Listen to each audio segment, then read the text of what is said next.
meu nome é Ivan, sou acadêmico do curso de Pedagogia EAD da UFSM e vou apresentar um pouco acerca do pensamento de Martha Nussbaum. Martha Nussbaum é uma filósofa norte-americana, nasceu em Nova York no dia 6 de maio de 1947, e ela tem um interesse especial pela filosofia grega, romana, pela filosofia política e pela ética. Né? Ela também é professora de Direito e de Filosofia da Universidade de Chicago. E na trajetória acadêmica dela, ela tem mais de 20 livros publicados, mais de 500 artigos e recebeu mais de 50 títulos honoríficos. Vinda do teatro, ela é apaixonada pelas artes, onde ela se dedicou especialmente ao estudo da literatura e da interpretação, de onde ela tirou uma certa afinidade com o pensamento de Aristóteles, sobretudo quando ele vai perguntar como deve viver um ser humano.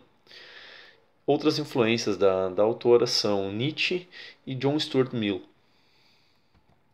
Nesse sentido, a obra dela vai se valer de vários elementos, né, que vão sustentar essa busca dessa condição necessária para uma vida completa e próspera que ela propõe. São campos como a sociologia, a antropologia, a psicanálise, até porque ela propunha uma discordância em relação à filosofia dominante, contemporânea, que trata as emoções como energias impensadas, que simplesmente empurram as pessoas para tudo quanto é lado. Então, ela, nesse sentido, ela foi buscar nos estoicos repertório para no sentido de que é um pensamento que não separa o sentimento da cognição, né? E nesse sentido ela conferiu um protagonismo para as emoções, sobretudo em relação à filosofia moral, argumentando que ela é as emoções são de natureza cognitiva, porque elas incorporam juízos acerca do mundo. Também ela propôs um pensamento mais público para a filosofia, e passou a examinar então a qualidade de vida nos países subdesenvolvidos ou em desenvolvimento. E nesse sentido ela delineou 10 capacidades essenciais a serem cultivadas pelas sociedades, né? Por exemplo, uh, a liberdade para brincar, refletir criticamente e amar. E hoje essa teoria das capacidades ela está na centralidade da defesa dos direitos humanos.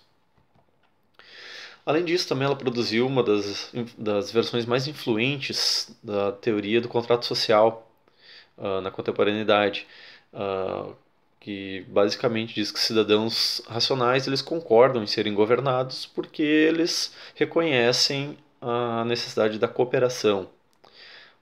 Nesse sentido, ela se compromete com ideais democráticos, visto que uma sociedade ela necessita mais do que princípios morais distantes. Elas também precisam cultivar certas emoções, ensinar às pessoas uma coisa que eu concordo e julgo importantíssima, que é a empatia. Então ela vai propor que a democracia ela precisa das humanidades, tá? Porque um sistema dito democrático ele não sobrevive sem um estímulo à imaginação e ao pensamento crítico, que são desenvolvidos não exclusivamente, mas principalmente ou sobretudo pela arte e pela filosofia. Então ela vai pôr no centro dessa argumentação dela a ideia de imaginação empática, que é essa capacidade de se colocar no lugar do outro, que é uma que ela vai pôr como uma condição básica para a construção de uma sociedade solidária. Ela também vai dizer que estamos passando por uma grande crise, né, que é a crise planetária da educação, né, uma vez que os países, de modo geral, se renderam à lógica de mercado, onde o que importa, vale, é o sucesso econômico.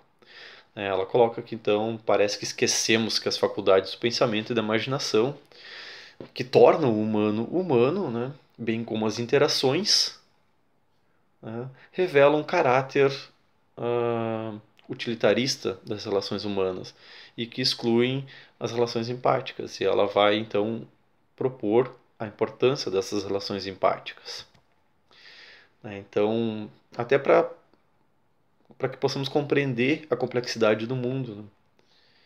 que não bastam conhecimentos factuais e lógicos, né, para entender o mundo, né? É necessário também essa imaginação empática, que é essa capacidade de se colocar no lugar do outro, de ser um leitor inteligente da história desse outro, de compreender as suas emoções, seus desejos e os sentimentos que ela possa sentir. Essa cultura empática está no centro das melhores concepções de educação, né, as concepções modernas de educação democrática, né, então, nesse sentido, ela sugere que os sistemas educativos, os programas educativos, abram espaço para as humanidades e para as artes, visto que elas melhoram a capacidade de ver o mundo através dos olhos do outro. Bom, era isso. Muito obrigado. Até mais.